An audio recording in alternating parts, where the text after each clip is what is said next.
Afternoon, everyone. Welcome to our Census Count Question Resolution webinar. My name is Monica Cruz, and I serve as the State Data Center Lead here at the Texas Demographic Center. For those of you who are joining us for the first time, the Texas Demographic Center is the State Data Center for Texas, and we are a member of the U.S. Census Bureau's State Data Center Network. We function as a focal point for the production, interpretation, and distribution of demographic information for Texas.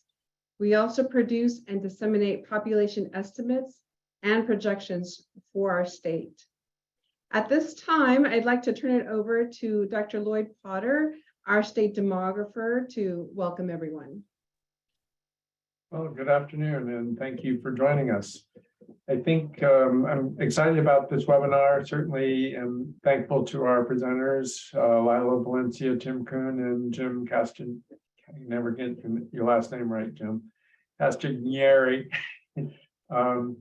for volunteering and really, I think hopefully this will help all of you if you're concerned about your census count, going through the process of trying to determine whether or not there is evidence for you to present to the Census Bureau for them to consider in terms of adjusting the data going forward. The historic data, the data that are going to be released are the data that they are, but the count question resolution is a great opportunity to potentially tweak your the population count for data going for the rest of the decade. And I think the other thing I would just say is I'm really thankful to have such a great group of people at TDC that are kind of one leading this webinar, but doing so many other things. I would invite you to visit our website. We're in the process of redoing it. It's really good right now, but it's going to get a whole lot better. So stay tuned for that. So with that, I'll stop and turn it back to you, Monica. Thank you, Dr. Potter. We have a few speakers today who will share information about the Census Bureau's Census Count Question Resolution Program, and I'll introduce each of them prior to their presentations. After each of their presentations, at the end, we will leave time for a question and answer. And we plan to end this webinar at 2 p.m., but we'll stay beyond the hour to answer any additional questions from our attendees. So feel free to stay a little beyond the hour if we are not able to address all your questions. So with that, I'm going to introduce our first guest. Our first guest is Jim Castagneri. He serves as a regional geographer for the U.S. Census Bureau. Jim has worked with the Census Bureau for over 30 years and has supported the CQR efforts for the 2000, 2010, and 2020 decennial censuses. He'll provide a brief overview of the CQR program and the operation. So without further delay, I'll turn it over to Jim. And I know I'll be sharing his presentation, so let me get that going for you. Thanks, Monica, and thank you for driving on the presentation. We talked a little earlier that I'm a little bit challenged when it comes to webinars these days. So thank you, Monica, for helping me out here. As Monica said, I'm a geographer out of the Denver Regional Office and have worked 4 censuses and worked on the past 3 censuses for the CQR program. And I am currently working those cases now as they arrive at the Census Bureau. I appreciate all of your time today and your interest in this program. We believe it is important for the census to have your input and your involvement in this process to help us understand the successes and limitations of the decennial census. To set the stage, I'd like to show you about 6 slides that will help put this count question resolution program into context. So Monica, let's go to that second slide, please. The goal of the CQR program ultimately is to improve the quality of the address base for the decennial census based on the 2020 information that was available. And as those updates are made, We hope to improve subsequent population estimates in the intercensal period. Count corrections will be issued when necessary to tribal, state, and local governments of the affected governments when we find that there have been errors or omissions in the process. CQR will allow for corrections to be reflected in our population estimates program and the American Community Survey. However, the CQR program is not an opportunity to revise the population counts for your jurisdictions that might affect the apportionment or the official 2020 count.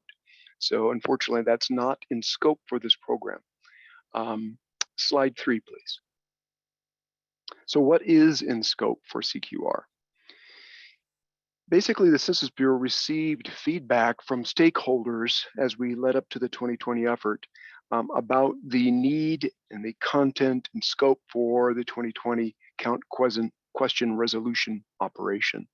In response to this feedback, we moved the start date from January of 2022, considering the scope of the effort, the pandemic, which affected the 2020 census, and we started a little bit later than we had in decades past.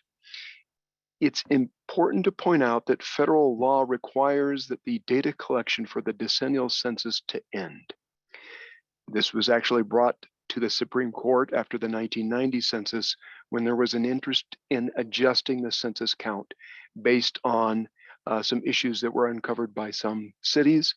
The Supreme Court ruled, however, that the census count itself, as mandated by the Constitution, must end, and therefore the scope of the CQR program includes only those errors or omissions that occurred during the census itself. On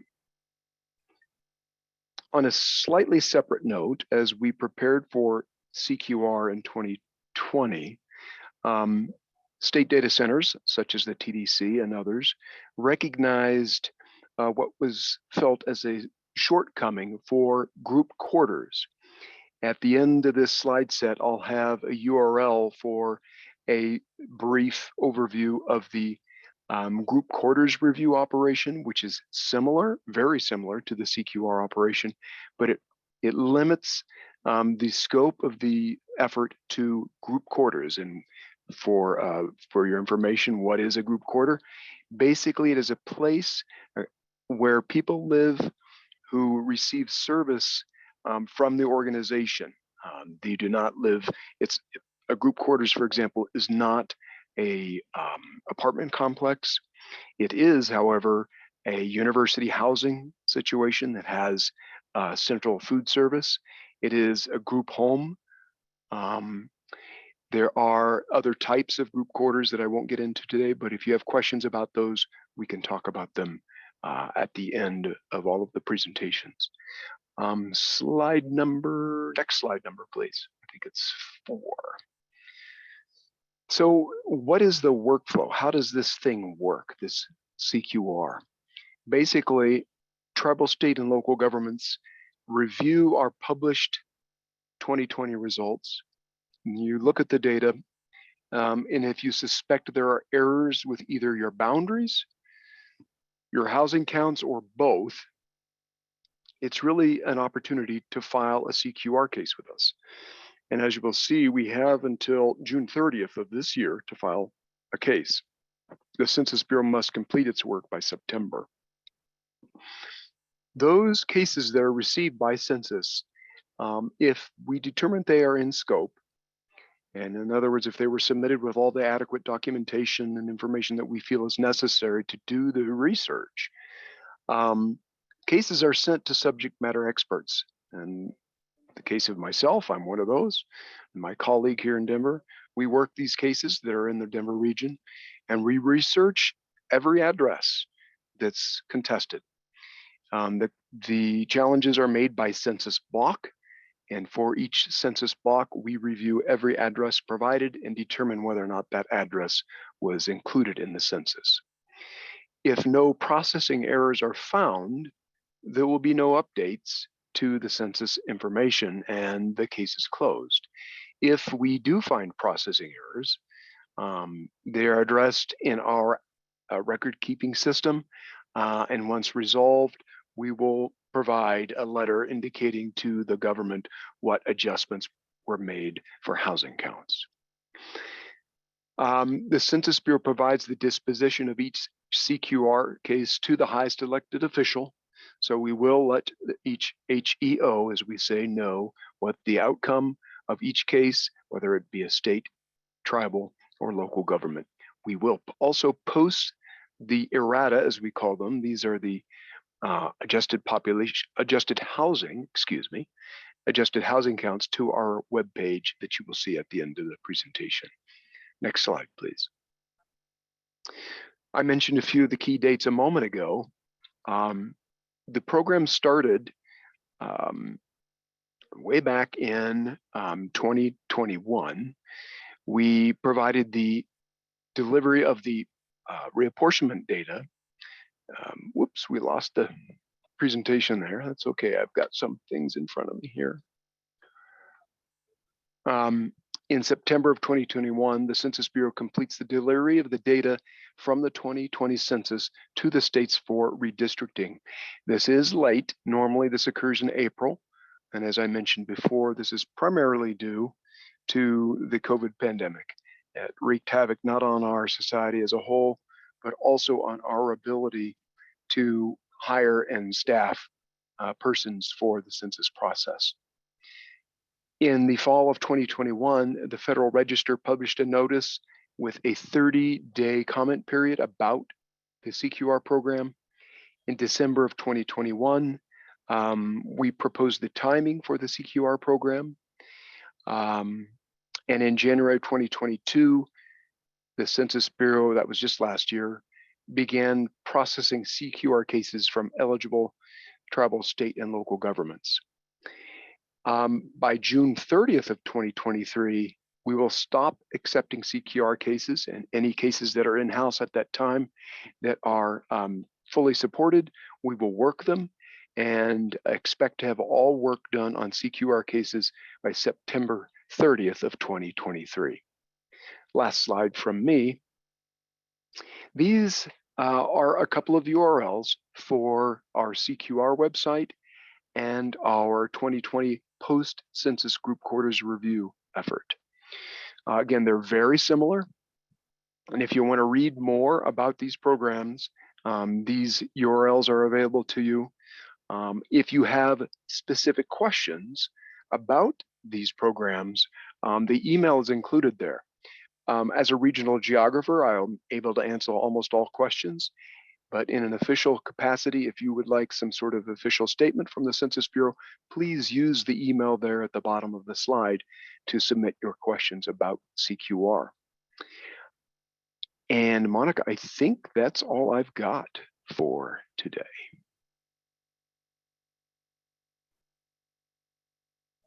I'm going to mute myself. Thank you very much for that, Jim. And just to let everyone know, we do plan to compile all the slides today and send them out as copies to all of you who have registered and are present here. So at this time, I'm going to introduce our second speaker, Dr. Lila Valencia.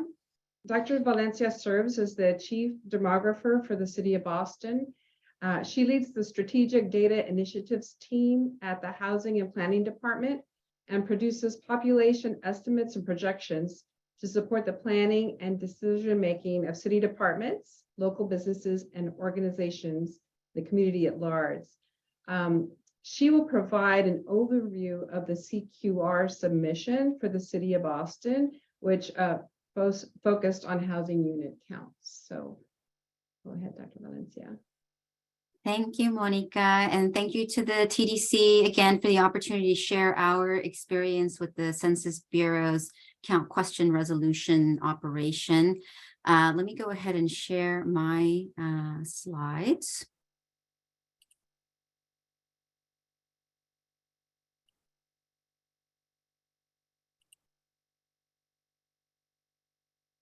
Okay, I think you can see it here, right?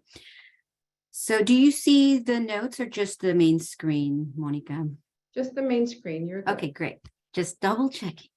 All right, so what I'm going to do today is just sort of share a little bit of our 2020 census results, how we reviewed those results to determine if we wanted to submit a count question resolution case to the Census Bureau. And then I'll share sort of what that process looked like for us and some of our results. But before that, what I want to do is take us a little bit back to sort of think through the road to 2020 census, right? So interestingly enough, and I don't know if you planned it this way, Monica, but this coming weekend will be the start of spring break for many schools and universities across Texas. It is also the time back in 2020 when the 2020 census online enumeration began. It's that same weekend that Governor Abbott declared a state of emergency in the state of Texas and asked us all to remain at home with a stay-at-home order. This was also the time when University of Texas students had gone off on their spring break plans or some version of their spring break plans. And it was also the time when the city of Austin made the announcement that they would be canceling their world-renowned South by Southwest festival. All of that is happening next weekend. And so it's very interesting to be sharing this sort of in a way of looking back as to what we saw as some of the challenges that we were going to be facing going into the 2020 census. But we were also aware of other challenges that we already knew we would be facing, especially in Texas. We have large shares of historically undercounted populations.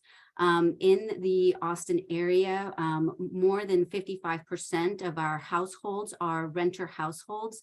We have large shares of Hispanic population, a very fast-growing Asian population, all with varying English proficiencies. And so we knew we had substantial shares of historically undercounted populations also as we were heading into the 2020 census. Additionally, the Austin metro area is the fastest growing region in the country. And all of this very fast growth, even though smaller and smaller shares of that growth are seen strictly within the city of Austin, it's also resulted in a lot of development and redevelopment, especially in very rapidly gentrifying areas of the city. So it's very common to see construction and cranes going on in the city. And we knew that that was also going to contribute to a difficult count. I mentioned the University of Texas students. We have, at that time, had an enrollment of over 50,000 students, plus an additional 4,500 students at St. Edward's University in Houston-Tillotson. And then during this time, the city was also challenged by a growing population experiencing homelessness and a debate underway about how best to address camping and camping bans in our city.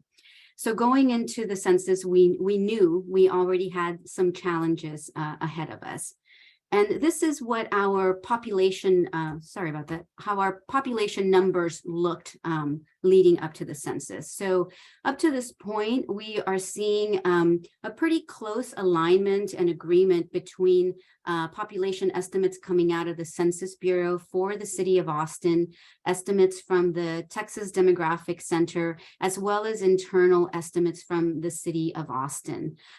In 2020, the Census Bureau estimated that the city of Austin would be about 991,000 people, and the population internally was already estimated to be well over 1 million.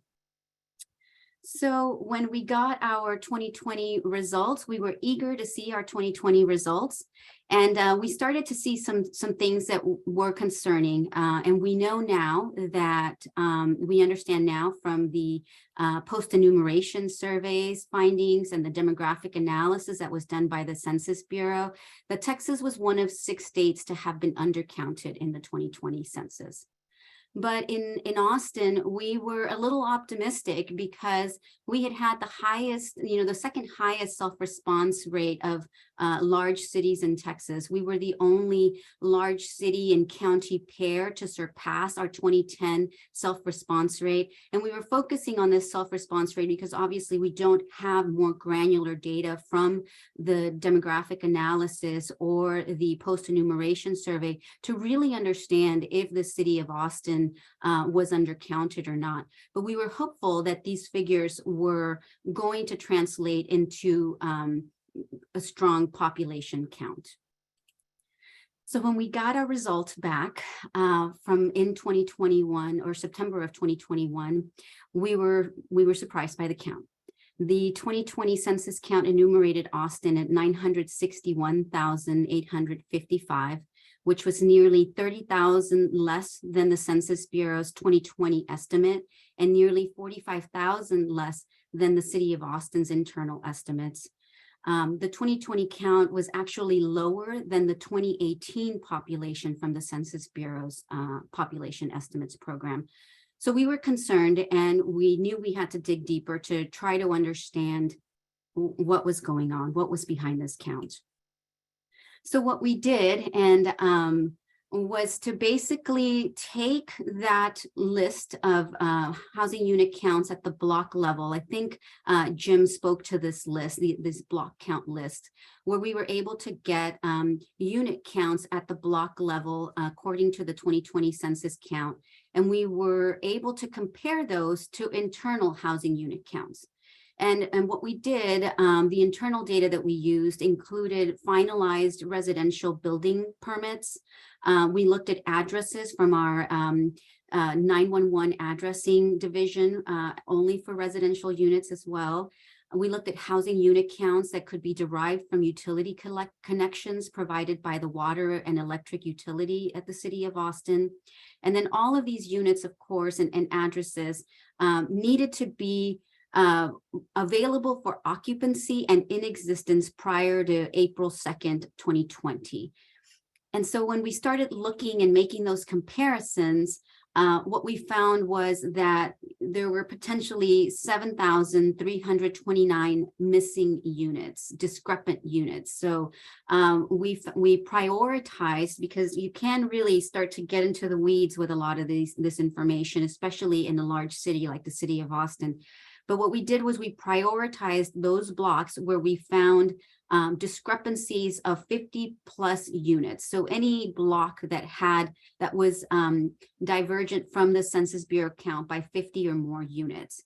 And what we found was there were some similarities in the things that we were finding, and many of these were already things that we had identified as issues or challenges to a good count in the City of Austin. And so, for instance, the picture that I show here on the left is an image of a multi-family development in the area of town that used to be the airport. So this is the Mueller development. It is a very recent development. In fact, this particular multifamily development was established in 2019, and we found that there were about 79 units that had been missing from the Census Bureau's block level count for that particular area compared to our count. We also found similar issues in this middle image, where we're looking at an area that has both single family development in a new subdivision, as well as a multi-family structure. Again, this development was taking place between 2018 and 2020. And we found that there were about 306 fewer units than what was enumerated by the census count. And then lastly, this image on the right is sort of an example of one of the areas under redevelopment in our city. This is in Central East Austin. It's a rapidly gentrifying area in our city. And this area used to be a block where we had single family structures. It now had been split into 2 blocks, but it essentially, the redevelopment resulted in a multi-family structure, and the division in the blocks actually split the multi-family development and resulted in divergent population or housing unit counts in those 2 blocks. So these are some of the examples that we found when we were reviewing our information. And we felt that it was important enough to submit this to the Census Bureau as part of the count question resolution. Given everything that we had talked about challenges, knowing full well that our city had unique challenges due to its fast growth and a lot of redevelopment, we wanted to do our due diligence to request that review by the Census Bureau. So I'll get now into the process. So basically what we did was we provided our analysis to our highest elected official, the mayor of Austin. The mayor then drafted a letter certifying that the data that we were using were wholly residential data and that they were in existence since April 1st of 2020. We submitted both our analysis in report and narrative format, including some of the sample images that I shared with you.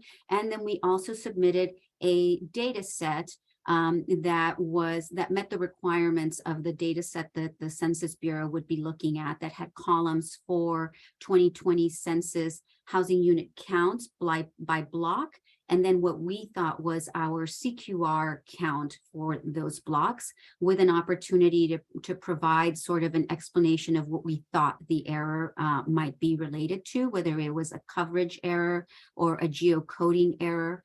And we submitted that through the SWIM module that the Census Bureau uses. The target deadline was to be 90 days from our submittal. We submitted our housing unit case in June of 2021. Of 2022. We received our results after 8 months, not 90 days. So well over the estimated time that it would take to complete this review. We received our results back, and I won't share a lot of details because we haven't discussed yet how we're going to approach this result internally within the city of Austin. And once we make that determination, we can definitely share with you what our exact results were. But I will say that they were of a very small magnitude.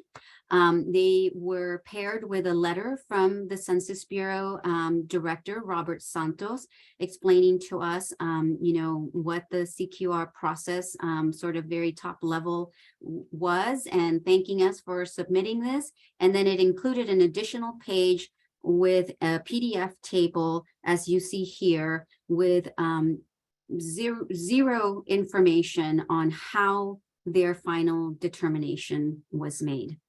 So we were quite surprised by this type of communication after the work that we had put into this process. Now, I want to sort of identify some challenges, but also some opportunities that we gained from going through the process. So I will be completely honest, the data requirements are pretty high, and you do have to have access to digital aerial maps or some sort of mapping software to really be able to verify some of the discrepancies that you are identifying. Because without that, it really does become hard. You're comparing, 2 numbers, and you're not really able to see, them on the ground to really validate whether, or ground truth, whether those numbers are discrepant for any particular reason. But even though, getting those data files and bringing them all together to harmonize and be, individual points in a block or just aggregating up to the block level. Once you put that in place, it is a fairly straightforward analysis where you're basically just comparing your unit counts at the block level to what's provided by the Census Bureau at the block level. So it's not any sort of complicated math or statistics or anything like that. So it is a simple analysis, but it is quite time intensive. Our team spent approximately 200 hours in preparation of this analysis and drafting letters and communications with the mayor's office.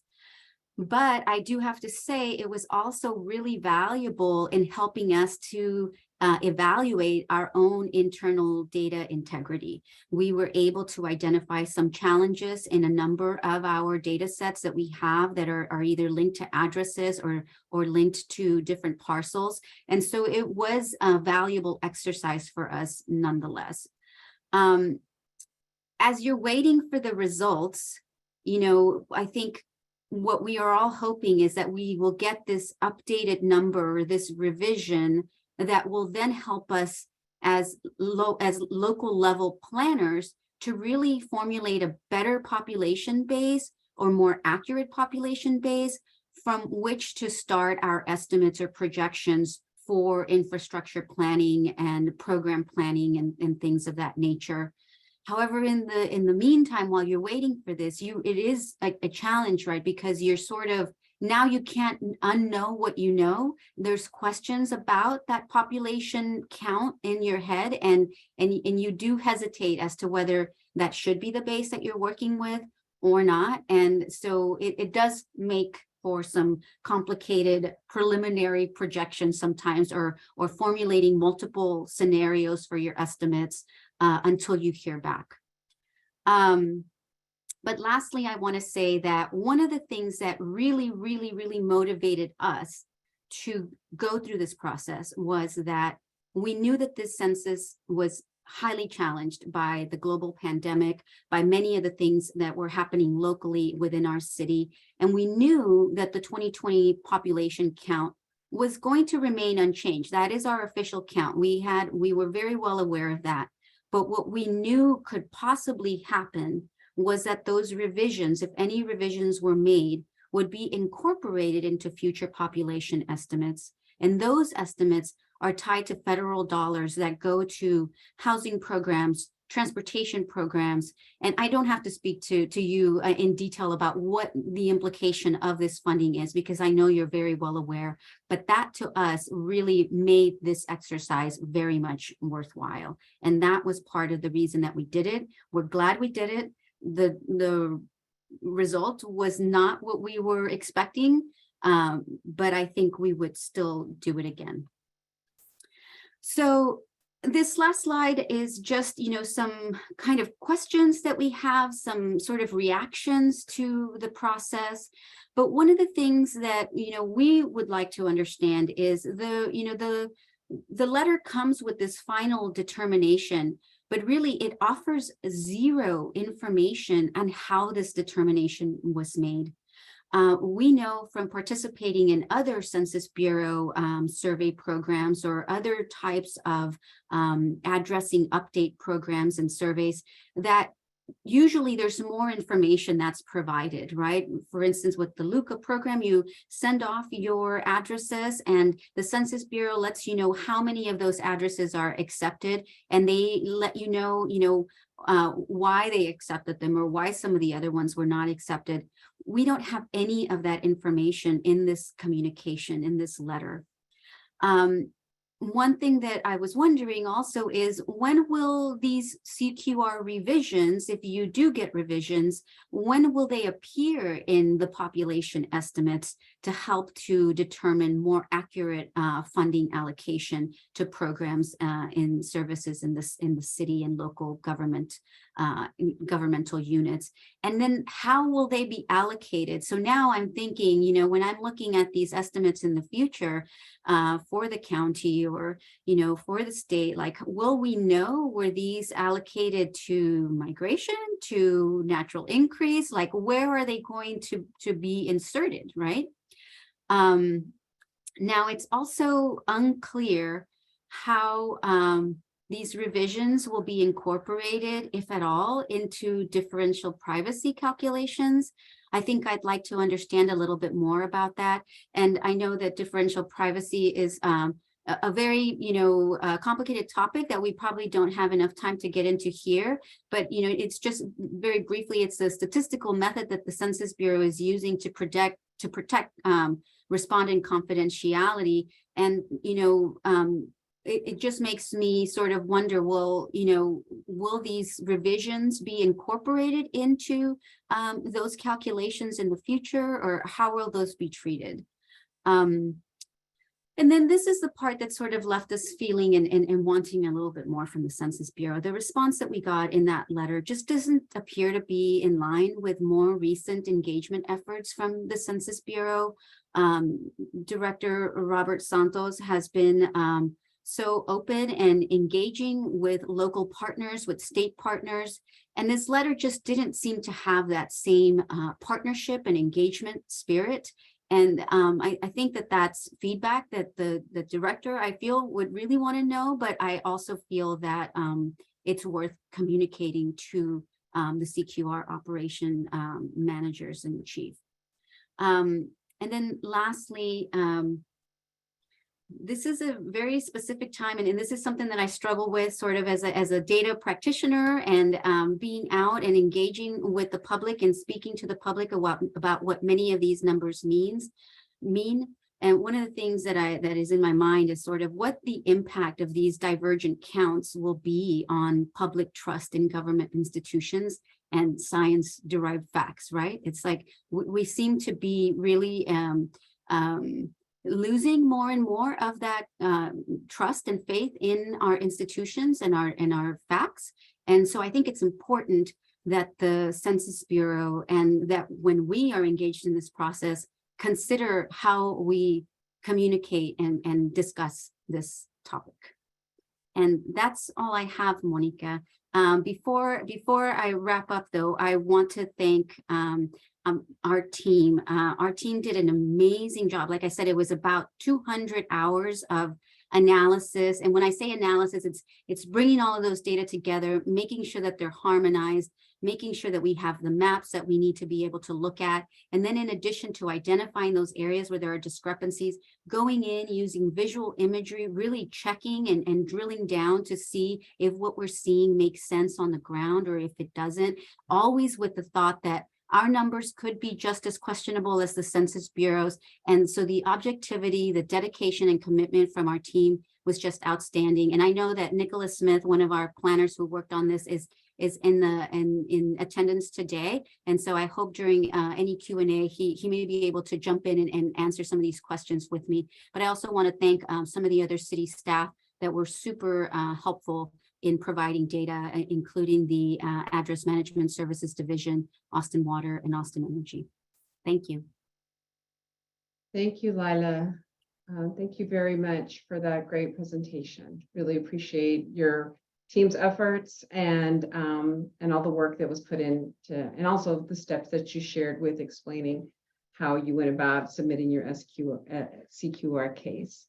So at this time now, our next speaker is Tim Kuhn, and Tim is the director of the Tennessee State Data Center, which is housed in the Boyd Center for Business and Economic Research at the University of Tennessee in Knoxville.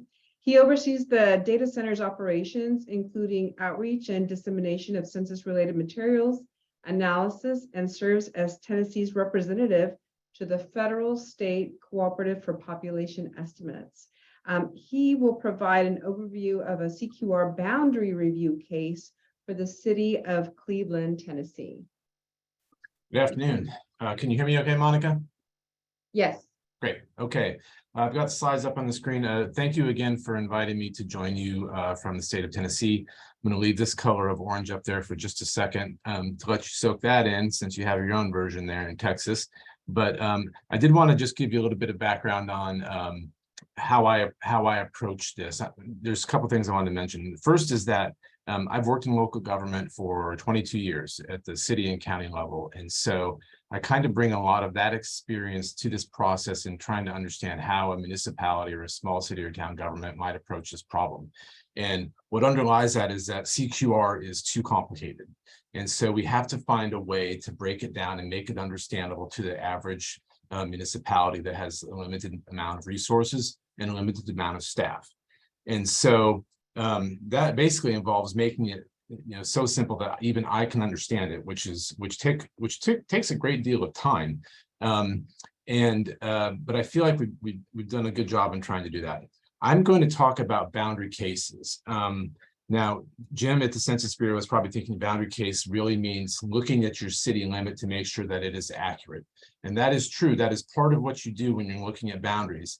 But there's a couple other things that you can do while you're going through your city limits and looking at the boundaries to make sure that, one, that they're accurate, but two, that some of the counts along those city limits are also accurate, because there's those can bear fruit for you as well. So we'll get started. First thing is I wanted to mention just a couple of cases that are already in the pipeline at the Census Bureau, one of which has been approved. And in fact, it's the largest CQR case that's been approved in the country at this point. That's the one on the right. That is Hardeman County Correctional Facility in Whiteville, Tennessee. And the issue with that was that there was a prison that was located just outside the town boundary. Now, it was correct in 2010, but in 2020, there was a correction to the blocks, and that resulted in the group quarter falling just outside of the town's boundary. Well, that was a huge revenue hit for them. It was like 40% of their population. So it was in fact one of the first cases that was approved through CQR. We were able to get that one. They took that one up and just ran through it and did it on their own in rapid time because it was such an important case. This is a group quarter properly counted, reported in the wrong location. While that is a group quarter case, we can kind of broadly think of that as being a boundary case. There's another one that's in Cleveland, Tennessee. This is probably more traditionally what you might think of a boundary case. And that is where the city limit in the Census Bureau's Tiger line files, the information that was reported and the basis for the population reports was incorrect. So the boundary in this case in Tiger line was shown along here, along this interstate. But the city's actual corporate limit is this entire blue area. And I've dropped red dots in some locations where there were housing units. This is in Cleveland, Tennessee. And this is a more traditional boundary case in the sense that there are housing units inside areas of the city that were incorrectly reported in the census. So these can be corrected. You can submit this for review. This case was submitted 1 year ago today, and it still has not been resolved. I think that's in part due to the complexity of it, but not all cases are going to be approved inside that 90-day window.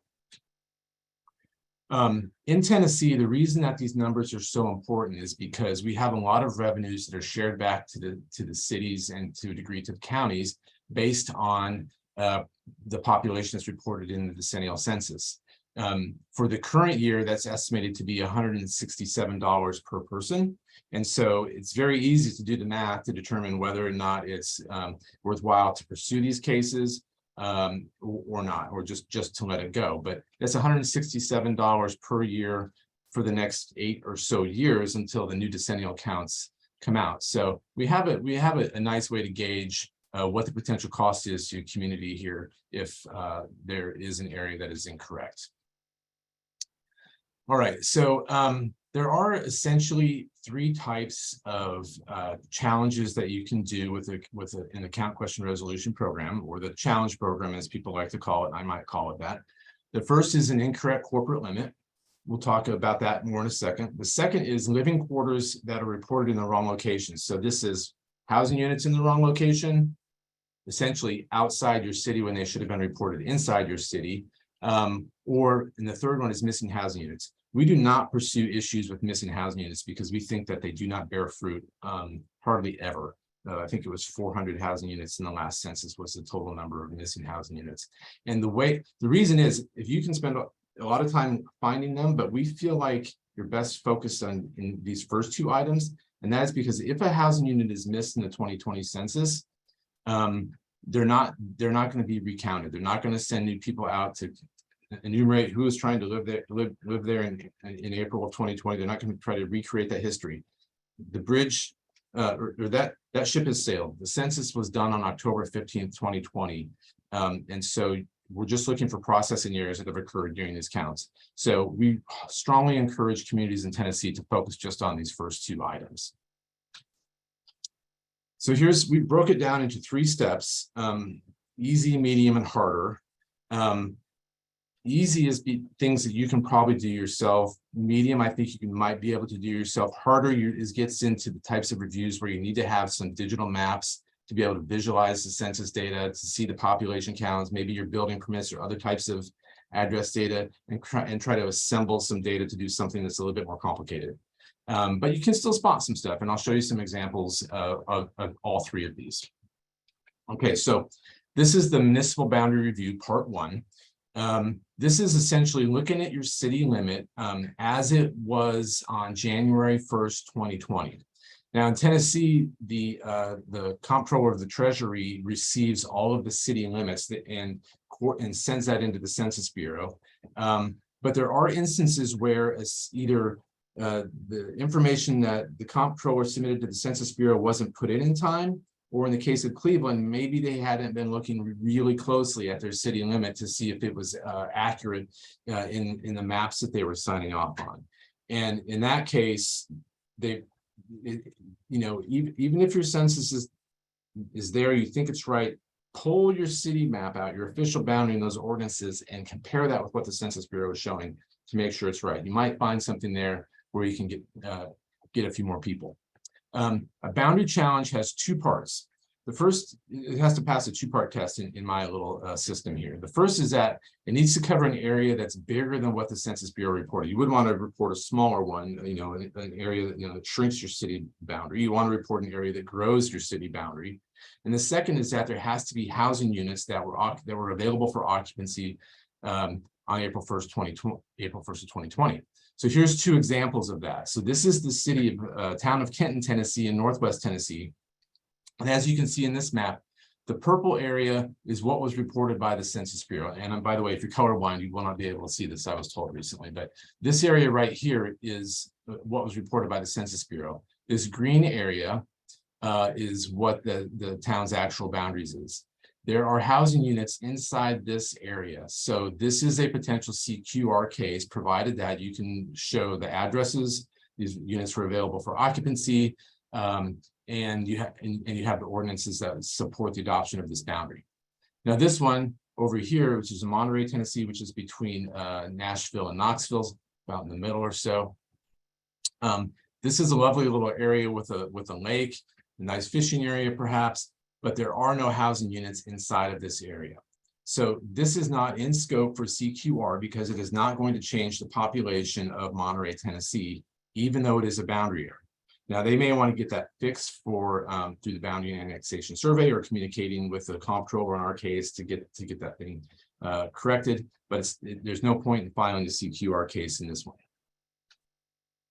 So this is a little bit of the material. You're going to look at some materials from Cleveland so you can see what is actually going to the Census Bureau for them to look at. This is all found in the CQR participant guide, more detail about what's in there, but this will kind of give you an idea of what all is going to go in. It's going to include maps that show the disputed area, a list of all the addresses in an Excel file format with a latitude and a longitude so that the Census Bureau can map them. A letter from the mayor saying, what's all involved in the case, or a letter from the mayor designating who can actually correspond with the Census Bureau about the case, and then proof that the boundary was in effect on January 1, 2020, which includes if you have to get state approval, that approval or ordinances and various things like that referendums that change your boundary. So this is an example of the boundary map that the city of Cleveland submitted. And I should say I'm really pinch hitting for Chris Gaylor at the city of Cleveland today. He's the one that put these materials together. He just wasn't available to be on this presentation. So the areas in red are where, this is the area I showed you previously along the interstate, or that 4-lane highway. They've highlighted it in red. They've also showed some address points, those same address points that I showed you here. So they're showing the disputed area, what the correct boundary looks like, and the address points that are in them. The next thing that they had to submit was an address list template. So this is just an Excel file. All the fields are laid out in the participant guide as far as what goes into them, what goes into each field. But Monica made a great point earlier when she saw this deck, and that is to remind you that these are not addresses that come from the Census Bureau. This is from your own local research. So this could be from a 911 board. This could be from, city or county agency. However you maintain your addresses there, you'll want to collect these addresses and include them in this Excel template. It is not something that's provided by the Census Bureau for you to use. The next thing is you have to have the supporting documentation. And again, in the case of Cleveland here, they had like something like 22 different areas that needed to be addressed. These are the adopted ordinances. They're signed, they're showing up, the legal description, everything that happened with those annexations is showing up in these ordinances. So all of those also need to be provided. Okay, now we're going to switch gears a little bit into kind of while you're in there looking at your city limits, let's make sure we're getting other things counted correctly while we're there. We're going to talk about group quarters now, and group quarters has been mentioned, are these types of facilities: residence halls, prisons, jails, nursing homes, and so on. They're not assisted living, but they are including nursing homes. We're going to check that these facilities were reported in the right municipality. That's essentially what it is. There is a second type of review called a PCGQR, Post-Census Group Quarters Review. If you see things like prison was undercounted, college was undercounted, nothing was counted at all. Prisons, we had 7 county jails in Tennessee that were missed in 2020. We're going to submit those through PCGQR. Okay. Here's a couple of examples. University of Tennessee in Chattanooga had something like 2,200 on-campus residents reported in the 2020 census. They had 3,200 people that lived on campus in the 2020 census. So there were 1,000 undercounted.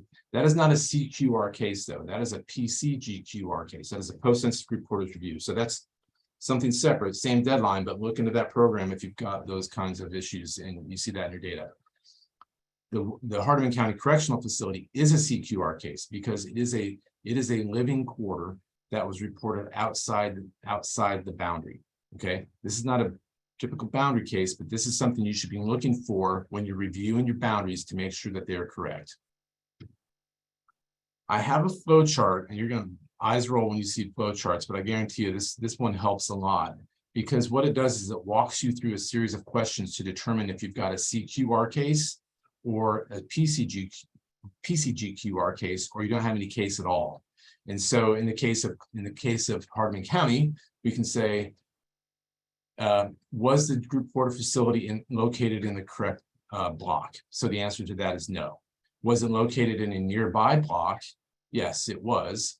Was this block in the correct incorporated area? The answer to that question in the case of Hardeman County was no. So therefore, it is eligible for a CQR program. So use this flow chart to step through your group quarters. If you don't have maps of group quarters, I would suggest this is Pampa, Texas, county seat. I forgot to look up the county, but it is a county seat. You can go on data.census.gov, see what was reported for that community. Did they miss a jail like they did in Tennessee? Well, that might be a PCGQR case, but if there is an expected facility, their expected facilities are not present. Are there expected facilities are not present? Yes. If they're located in an unincorporated area or an adjoining town, and if that answer to that question is also yes, then you might have a CQR case. All right, the last one, I know I'm going to stop here in a second, is the housing unit review. Our recommendation, this takes a lot more data, this takes a lot more time and a lot more looking, but our recommendation is that you only look for missing housing units along your corporate limit. You don't look on the interior of the city, because that's not going to change the count of your city. Only look along the corporate limit. And is it a 2-part test? So one is that there are occupied housing units in the 2020 census and that they were reported in the wrong municipality or in an unincorporated area. So these are just processing areas where things were incorrectly reported in the wrong location. Two quick examples. This is in Murfreesboro, Tennessee, where we have a new apartment complex that was added just south of this interstate here. It actually was reported here in the interchange, but as you can see, the corporate boundary is up in this area. So moving it from one to the other isn't going to affect the city's population. So nothing to do there. This one here in Oakland, Tennessee, the city limit is running right along through here. We found 19 housing units and 51 people that were reported in the field. Those should have been reported over here in these adjacent blocks where there's been a lot of new housing activity. This is a misallocated housing unit in this area. They're misallocated housing units. File a CQR case for this one. All right, I think this is my last slide. What happens if you're successful in Tennessee? You do get notice as the high selected official will get notice. The state data center and the FSCPE representatives will get notice. These are Texas State Data Center, who's on the call here, will get notice. For us, we take this information and we submit it to the Department of Economic and Community Development, and communities receive additional funding based on these new certified population counts. So yeah, it's important these get corrected in the errata, in the population estimates, but ultimately the one that matters here is the certified population report. So that's it for me. Thanks again for this invitation and look forward to any questions. Thank you, Tim. I think you're still sharing your screen. I'm not sure if you are. Okay. I want to thank Lila and Tim and Jim for taking the time to share their expertise and their information. So helpful. I know that I certainly said we were going to do a hard stop at 3. I'm going to ask, well, I want to say, first of all, thank you for joining us. And we're going to compile these slide presentations and email them to everybody. But I also stated that we would stay a little after for Q&A. So for those who want to stay and ask questions, we're going to leave this space open a little bit longer. For now, though, I'm going to ask my colleague Alejandra to stop recording. And I want to thank everybody for joining us this afternoon.